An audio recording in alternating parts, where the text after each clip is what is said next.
Hello everyone, welcome to my channel. I hope everyone is having a wonderful day.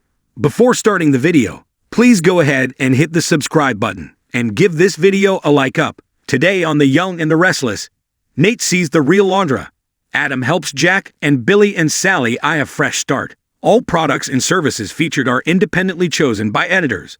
However, soaps.com may receive a commission on orders placed through its retail links, and the retailer may receive certain auditable data for accounting purposes. Nate walks into the jazz lounge, kisses Audra, and tells her he missed her.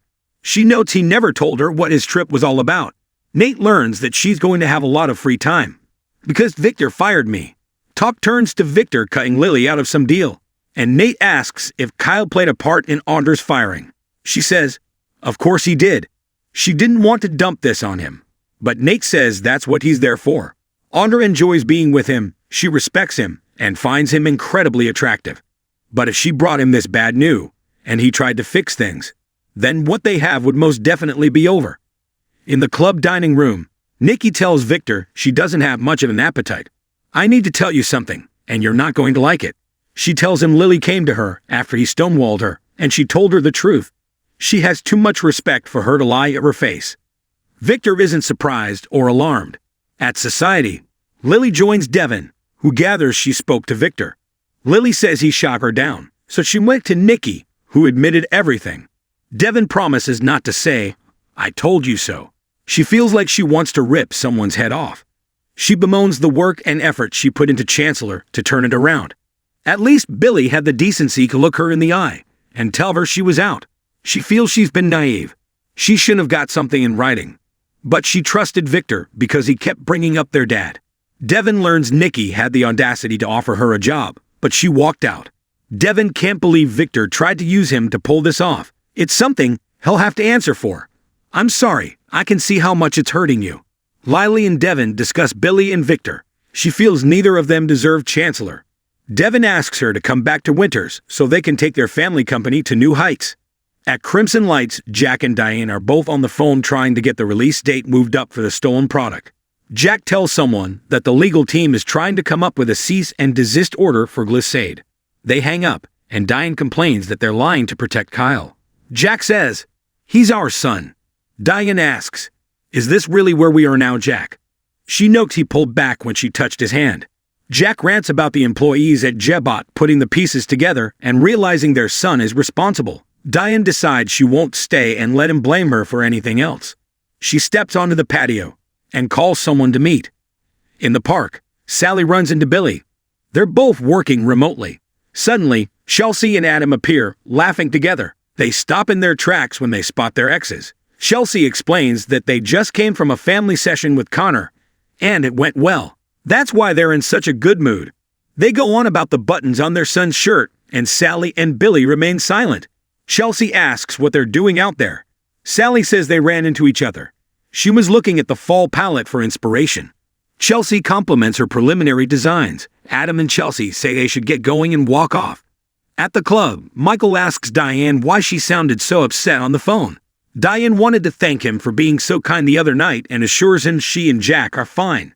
They're just dealing with a stressful situation at Jabba. Michael senses this is spin. Diane spots Victor and Nikki and asks Michael if he can blame her, considering who he works for. At Victor's table, Nikki complains to him about not telling her Victoria made Billy an offer for Chancellor and telling her he knew she'd talked to Lily.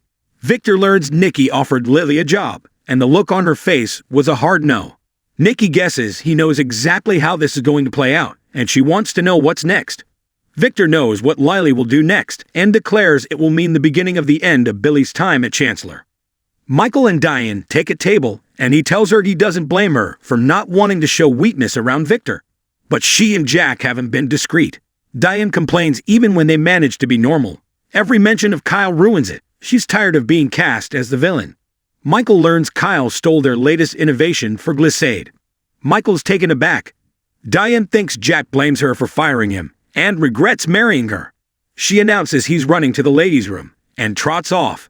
Victor approaches Michael. At society, Lily appreciates Devin's faith in her, but she won't walk away from Chancellor without a fight. Devin warns her not to get in the middle of the war between Victor and Billy. Lily says it's not just their war. She will not be shoved aside. Devin urges her to take a step back, but Lily plans to use the fact that they underestimated her to her advantage. She asks if he's worried this will affect his relationship with Victor. Devin jokes about rearranging the seating at the wedding, but assures her he's not concerned. Lily tells Devin when she hits back, they won't see it coming. In the jazz lounge, Nate tells Audra she doesn't need fixing. Audra just wants to work this out on her own. Glissade was her opportunity to prove she could stand on her own, and to lose it's hard to accept. Nate gets it. She wanted to build up the company. Audra says taking Glissade was the only thing that made her feel her time with Tucker wasn't a complete waste. In the park, Lily gets on a video call with Jill. She's sorry about her and knows she's doing treatments, but she looks great. Jill says she's doing much better. She asks Lily to tell her all about Abbott Chancellor. Cringing, she says she still can't get used to that name. Lily says it's not good. Jill asks, what has Billy done now? Lily says he's going to crash and burn, and when he does, he'll take Chancellor down with him. Jill's unsurprised to hear that Billy fired Lily. She spoke to Chance and knew things were going downhill. She's not happy. The only reason she gave him her power was because she was in no shape to face the day-to-day battles. Lily explains how much she loves Chancellor. She lets Jill know that Billy not only fired her and let Chance leave, but he hired Phyllis. Jill's eyes pop out. Lily says Billy doesn't even care that Victor's gunning for the company. Lily's sorry to come to Jill with all of this, but she tells her not to be. She's showing leadership. She wishes she'd come to her with this sooner. She apologizes on behalf of her son and her family and promises she'll make it up to her. Lily thinks the company needs to be her top priority. Jill can't believe she's coddled Billy to the point where it's about to cost her the company. Chelsea and Adam walk into Crimson Lights, and Adam spots Jack on the phone, seeming stressed out. He approaches and asks if everything is okay. Jack tells him there's nothing he can do to help. He noticed Adam was with Chelsea and assumes he's the reason she and Billy are taking a break. Adam says they're not proud of hurting Billy and Sally. They got closer because of Connor. Jack tells him it's admirable how they handled his diagnosis and treatment. He wishes he could help his own son, who is determined to blow his life up. Talk turns to Victor. Adam knows they hate each other's guts, but they both love their sons. Jack wishes he was better at being a father. Adam says it's hard, but it's worth it. Jack assures him Connor will be ok. Adam asks what about Kyle. Jack thinks he and Diane may have already lost him. In Audra's suite, Nate asks her to look in the mirror. There's nothing there that needs to be fixed. Nothing in her life has been a waste. He knows enough about her to say, you've got this. She's faced other tough times and had to scratch and claw her way to get where men with half her talent were. She's tried to hide from him and keep her guard up. But he's seen the real Audra. He knows she said she's not ready for commitment, but he couldn't have seen the real her if she didn't let him. You took a big risk when you did that. Losing Glissade hurts, but she will come back from that. That's what you do. Audra tears up. She turns to him, and they kiss. In the park, Sally tells Billy she won't be hiding from Chelsea and Adam. Billy talks about it being the second time Chelsea cheated on him with Adam. He should have seen it coming. They remark on the pair finishing each other's sentences. Maybe they're meant to be together. Billy thinks Chelsea deserves better than Adam. Sally scoffs. I'm not sure that's true. She apologizes and then says maybe it is about them coming together for Connor. Billy thinks this feels different. Sally sees something unbreakable with Adam and Chelsea. She's never going back. Billy can't be with Chelsea again, but is having trouble letting go. Sally assures him he'll get there. Billy and Sally finish up with their work and talk about how change can be good. Billy reveals he got a new place. He asks if she'd do some interior design for him. Talk turns to Jill trusting him to run the company. Billy's more confident doing that than choosing fabrics. Sally asks, it's a blank slate. Billy replies, a completely fresh start. Sally shrugs, sure. It could be fun. In the club dining room, Diane tells Victor she and Michael were having a private conversation. She and Victor spar verbally. He says she didn't come back from the dead for family, but for money and power. She argues that Jack and Kyle love her. Victor says her happiness is only a facade. He's beginning to see the cracks in the end of her marriage. She will lose everything. At Crimson Lights, Adam shakes Jack's hand before the Avid exits. Chelsea rejoins Adam and asks if Jack's all right.